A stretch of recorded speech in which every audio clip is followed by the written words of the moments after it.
আসসালামু আলাইকুম। আমি মোহাম্মদ রিজাল হলদার আপনাদের সাথে আছি প্রতিমাসে রাজনৈতিক সংবাদ নিয়ে। দেশে একটি পক্ষ চায় গোলামি, আরেকটি পক্ষ চায় আজাদি, হাসনাত আবদুল্লাহ বলেছেন।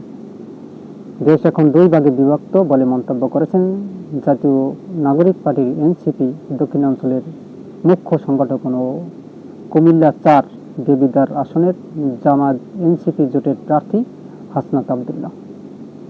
তিনি বলেছেন, দেশের একটি পক্ষ চায় গোলামি আর আরেকটি পক্ষ চায় আজাদি।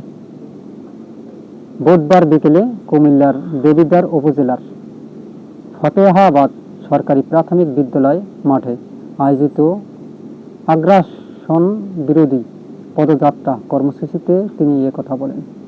কর্মসূচিতে জামাতের ইসলামী ও এনসিপির স্থানীয় নেতারা উপস্থিত ছিলেন। বাংলাদেশের দুই ভাগে বিভক্ত হয়ে পড়েছে উল্লেখ করে হাসনাত আবদুল্লাহ বলেন, একটি পক্ষ চায় ভারতের গোলামি, আর একটি পক্ষ চায় আজাদি। একটা পক্ষ চায় ভারতের তাবেদারি আর আরেকটা পক্ষ চায় বাংলাদেশের স্বনির্ভরতা। একটা পক্ষ চায় স্বাধীনতা আর একটা পক্ষ চায় পরাধীনতা। আমরা চাই কে বাংলাদেশকে পরিচালনা করবে, কে সরকার গঠন করবে, সেটা বাংলাদেশের জনগণই নির্ধারণ করবে। হাসনাত আবদুল্লাহ আরও বলেন, বিগত সময়ে প্রশাসন ও পুলিশ ব্যালটে সিল দিয়ে অনেককে সরকার বানিয়েছে। এই সরকার কি টিকতে পারছে? আপনারা জানেন যে হাসনাত আবদুল্লাহ বর্তমানে জামাতের সাথে যোগ দিয়েছেন। অর্থাৎ জামাতের সাথে যোগ দিয়েছেন বলতে জামাত এনসিপি একাত্রভাবে তারা নির্বাচন করবেন। অর্থাৎ 8 দল, তারা 11টি দল হয়েছে এনসিপি নিয়ে। শেষ মুহূর্তে তারা জামাতের সাথে জোটবদ্ধভাবে নির্বাচন করবেন। এবং তিনি বলেছেন যে বাংলাদেশের কিছু মানুষ এখনো আছে, তারা চায় ভারতের গোলামি করা, অর্থাৎ এবং আর কিছু অংশ চায় বাংলাদেশের স্বনির্ভরভাবে স্বাধীনভাবে জীবনযাপন করবে। আসলে ভারতের গোলামি বলতে এটা কেন বলেছেন তিনি, আমি বুঝাই যে সাবেক প্রধানমন্ত্রী শেখ হাসিনা তিনি কিন্তু ছাত্র জনতার গণ অভ্যুত্থানে তিনি চলে গেছেন ভারতে। আর ভারত এই বাংলাদেশে কিন্তু অনেক শোষণ করছে, নিপীড়ন নির্যাতন অনেক দিক দিয়ে করছে। দেখেন, এর প্রকৃষ্ট উদাহরণ আপনারা জানেন যে ফারাক্কাবাদ, যখন আমাদের পানির প্রয়োজন, অর্থাৎ মৌসুমের সময় যখন পানির প্রয়োজন, তখন তারা ফারাক্কার বাঁধ তারা তাদের পানি ধরে রাখে তাদের অঙ্গরাজ্যগুলোকে পানি পৌঁছানো দেওয়ার জন্য। কিন্তু যখন প্রচুর পানি হয়, তাদের ওদিকে বন্যা হয়ে যায়, অর্থাৎ ভারতে প্রচুর বন্যা হয়, সব অঞ্চলগুলো প্লাবিত হয়ে যায়, তখন বাংলাদেশের কিন্তু পানির প্রয়োজন না।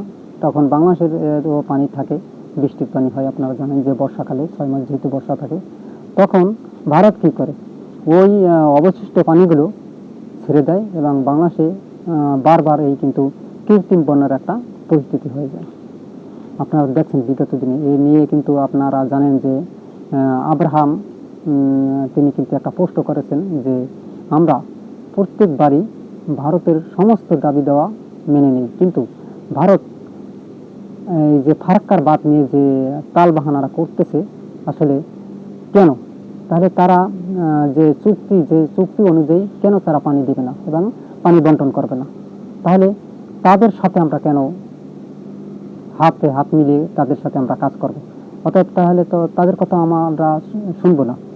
এই একটি পোস্ট দেওয়ার পর, আপনারা জানেন যে সোশ্যাল মিডিয়া অর্থাৎ ফেসবুকে পোস্ট দেওয়ার পরেই কিছুদিন পরেই তাকে প্রায় 10 থেকে 12 জন লোকজন মিলে তাকে প্রচণ্ডভাবে মেরে একদম হত্যা করে ফেলে। অর্থাৎ তার যে পর্যন্ত জীবনটা ছিল, যেই পর্যন্ত সে পর্যন্ত তাকে মারতে থাকে। মারার পর অনেক টর্চার করে তাকে মারে, অর্থাৎ প্রথম মারে, তারপর আবার তাকে ভাত খাওয়ায়, তারপর ঔষধ খাওয়ায়, শরীরে বিষ ব্যথা কমায়, তারপর আবার মারে। এরকম বারবার টর্চার করার পর এক পর্যায়ে তার জীবন চলে যায়।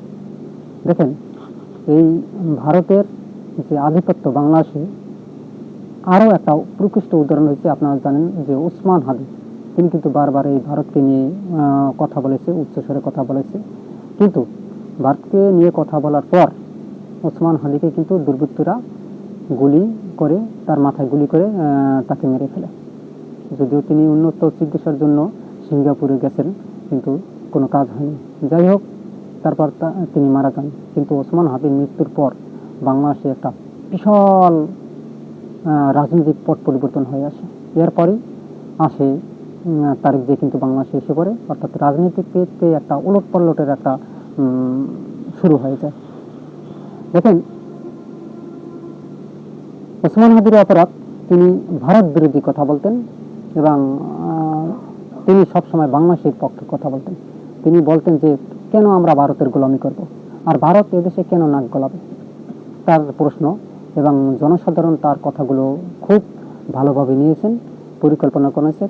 এই মতো অবস্থায় ভারতের গোয়েন্দারা বাংলাদেশের কিছু কুলাঙ্গার আছে অসভ্য, তাদেরকে ধরে তারপর ওসমান হাদিকে চিরতরে বাংলাদেশ থেকে অর্থাৎ পৃথিবী থেকে বিদায় করে দেয়।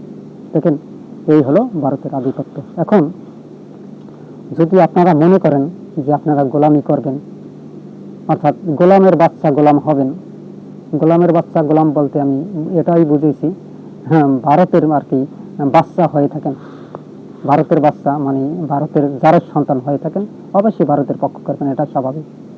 এবং যদি বাংলাদেশের আপনারা সন্তান হয়ে থাকেন এবং আপনাদের ভিতরের প্রতি যদি বিন্দু পরিমাণ দেশপ্রেম থাকে, অবশ্যই আপনারা বাংলাদেশের পক্ষ করবেন। এখন সিদ্ধান্ত আপনার।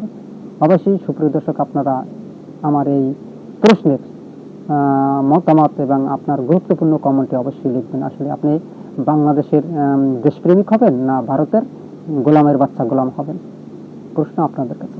এবার আসি, হাসনাত আবদুল্লাহ কি বলেছেন। হাসনাত আবদুল্লাহ আরও বলেন, বিগত সময়ে প্রশাসন ও পুলিশ ব্যালট সিল দিয়ে অনেককে সরকার বানিয়েছে, যেমন সাবেক প্রধানমন্ত্রী শেখ হাসিনার কথা তিনি আর কি বলেছেন। সাবেক এ সরকার কি টিকতে পারছে? পুলিশ ও প্রশাসন নগ্নভাবে হাসিনাকে ক্ষমতায় রাখার জন্য নির্বাচন ব্যবস্থাকে কলুষিত করেছে। পুলিশ কিংবা প্রশাসনের কাজ না ব্যালট সিল দিয়ে সরকার প্রতিষ্ঠা করা, প্রশাসনের কাজ হচ্ছে জনগণ যাতে নির্ভয়ে নিজের ভোটটা নিজে দিতে পারেন সেই ব্যবস্থা করা। পুলিশ এবং প্রশাসনের প্রতি আহ্বান, আপনারা নিরপেক্ষ দায়িত্ব পালন করুন, তাহলে জনগণ আপনাদের মাথায় তুলে রাখবে, আর সেটা না হলে বেনজির ও হারুনের মতো পরিণতি বরণ করতে হবে। এনসিপির এই নেতা বলেন, একটি পক্ষ চাঁদাবাজদের পক্ষে অবলম্বন করেছে, ভারতীয় গুন্ডামির পক্ষে অবস্থান নিয়েছে, মাফিয়াদের পক্ষে অবস্থান নিয়েছে। 2009 সালের পর গণতন্ত্রের জন্য যারা রক্ত, শ্রম, ঘাম ও রাজপথে রক্ত দিয়েছেন, তাদের রক্তের ওপারে দাঁড়িয়ে কতিপয় রাজনৈতিক দল আবার ভারতীয় তাদের দাঁড়িয়ে শুরু করার পায়তারা করেছে। এর আগে বুধবার দুপুরে উপজেলায় ফতেহাবাদ ইউনিয়নের জয়পুর চান মিয়া মার্কেটের সামনে শহীদ ওসমান হাদির স্মরণে আয়োজিত মিলাদ ও দোয়া অনুষ্ঠানে হাসনাত আবদুল্লাহ বলেন, ভারতের গুন্ডামির বিরুদ্ধে যারা আপসহীন ছিলেন, ওসমান হাদি তাদের অন্যতম। কিন্তু দুঃখজনক বিষয়, হাদি ভাই শহীদ হওয়ার 3 সপ্তাহ পার হলেও আমরা এখনও তার হত্যার বিচার নিশ্চিত করতে পারিনি। এটি আমাদের জন্য অত্যন্ত লজ্জার।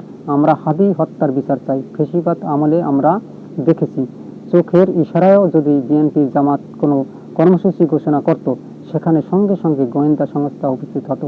অথচ 6 মাস আগে ঘোষণা দিয়ে জুমার দিনে প্রকাশ্যে আমার ভাইকে গুলি করে হত্যা করা হলো। হত্যার পর খুনিরা সীমান্তের ওপারে চলে গেল, কিন্তু আমাদের দেশের গোয়েন্দা সংস্থা ও আইন শৃঙ্খলা রক্ষাকারী বাহিনী কোনো কার্যকর ভূমিকা রাখতে পারল না। কেন?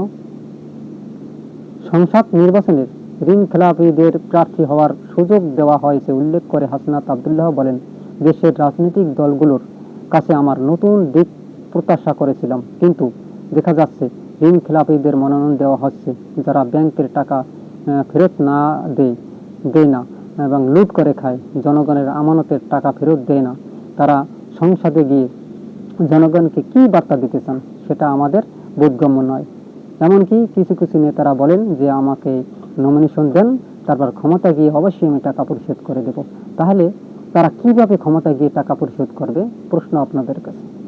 যে ব্যক্তি নিজেই ঋণ করে চলেন, দায় শোধ করেন না, সেই ব্যক্তি জনগণের সেবা করতে এলে কি ধরনের সেবা দেবেন তা আমাদের কাছে পরিষ্কার হয়ে গেছে। এখন ঋণ খেলাপিদের সংসদে গিয়ে যে জনগণের টাকা ফেরত দিতে না হয় সেই ব্যবস্থা করবেন। তাই ব্যালটের মাধ্যমে ঋণ খেলাপিদের না বলতে হবে জনগণকে। জনগণের সামনে এবার সেই সুযোগ এসেছে, তবে আপনার ভোট আপনি দিবেন, যাকে খুশি তাকে দিবেন, কিন্তু একজন সৎ ব্যক্তিকে দিবেন। যদি সৎ ব্যক্তিকে আপনি নির্বাচন করতে পারেন, তাহলে দেশ জাতি সব এগিয়ে যাবে। আর যদি অসৎ ব্যক্তিকে আপনি দিয়ে নির্বাচিত করেন, তাহলে আপনার কপালই পুড়ে যাবে। কারণ আপনার একাই কপাল পুড়বে না, আপনার পরবর্তী প্রজন্ম, আপনার সন্তান, ভাই, ব্রাদার যারাই থাকবে, যারাই আসবে, তাদের কপাল পুড়ে ছাই হয়ে যাবে। অতএব আপনি নির্বাচন করুন, খারাপকে ভোট দেবেন না ভালোকে ভোট দেবেন, প্রশ্ন আপনার কাছে। সুপ্রিয় দর্শক, এরকম নতুন নতুন ভিডিও পেতে RS বাংলা নিউজ 24-কে সাবস্ক্রাইব করুন, অবশ্যই বেল বাটন অন করুন, এবং ভিডিওটি ভালো লাগলে লাইক ও শেয়ার করে সবাইকে দেখার সুযোগ করে দিন। আজ এ পর্যন্তই। আসসালামু আলাইকুম রহমতুল্লাহি ওয়া বারাকাতুহু।